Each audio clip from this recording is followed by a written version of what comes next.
There is a brand new meta-analysis about the effects of Botox on depression that is strongly disputed among scientists because they found that on average, the effect of Botox was 3 times bigger than the effect of conventional antidepressants. And I think because this average effect was so strong, it really makes sense to take a closer look at this meta-analysis. In the meta-analysis, the scientists analyzed 5 studies with all in all 417 participants. These studies were in fact of high quality. All of those studies were randomized controlled studies. So in one condition, the participants received Botox, botulinumtoxin, which was injected into their frown lines. So their frown lines were no longer visible, whereas the participants of the control conditions also received an injection into their frown lines, but they did not get Botox, but instead they got saline. And when the scientists calculated the average effect of these 5 studies, they found an average effect size of 0.98, which is really by convention a huge effect. And if you compare this effect with the average effect size of placebo-controlled antidepressant studies, which is about 0.31, it is really 3 times bigger.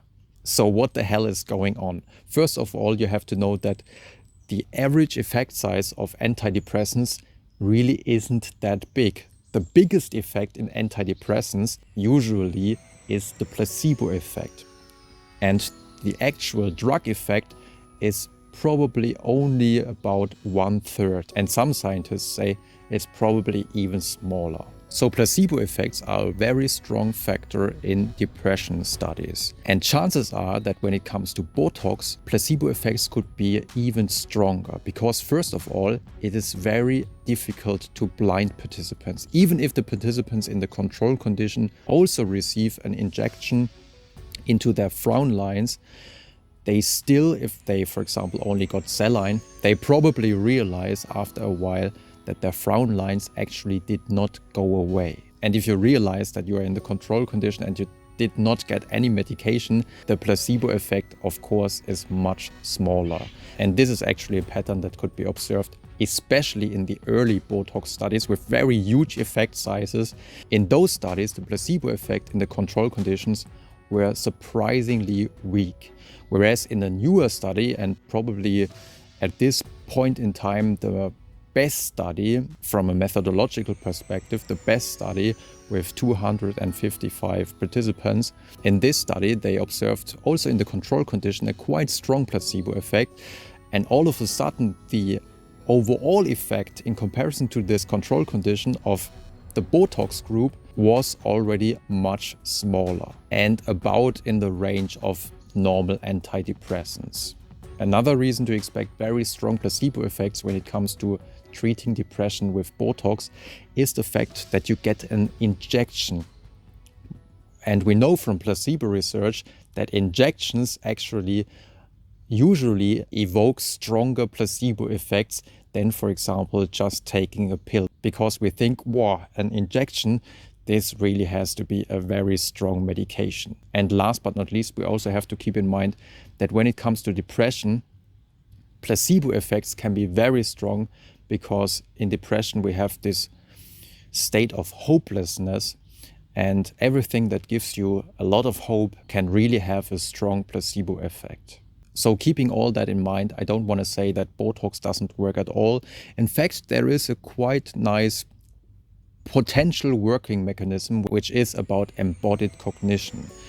So it might be that when you inject Botox into your frown lines, that your body gives you a feedback that you are no longer in this rumination mode, which is the biggest problem in depression. You cannot stop thinking what you did wrong in the past. You cannot stop thinking about what is wrong with you, or you cannot stop worrying. And maybe with Botox and with your new smooth frown lines, you get the feedback that you are now no longer in this rumination mode. And finally, you also begin to believe that you are no longer in this rumination mode. And of course, there is a lot of research about embodied cognition and about facial feedback. So for example, if you take a pen between your teeth, you have to smile a little bit, and then when you have to judge other people's faces, you also get the impression that they are smiling as well and they are looking a little bit happier. Or when you are power posing and you stretch out your arms like a winner, or if you make a fist like a winner, this in fact can make you feel a little bit more powerful. Or if you want to make a little self-experiment, you can also just begin to smile and finally to laugh a little bit.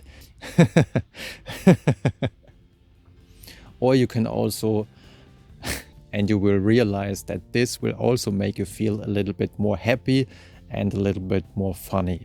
So embodied cognition really works, and there is a chance that Botox for depression also works a little bit, probably not as strong as these earlier studies suggested, but it's definitely worth it to conduct more studies and to conduct better studies with better placebo-controlled conditions, because this average effect size of this meta-analysis, even though it comes with some caveats, really is quite impressive. That's it for today. I hope you enjoyed this episode. If you want to know more about evidence-based therapies for depression or anxiety, feel free to take a look at the website or take a look at the books. Or if you want to give something back, a thumbs up would be really appreciated for the algorithm. I wish you the best and stay healthy, and maybe we will see next time.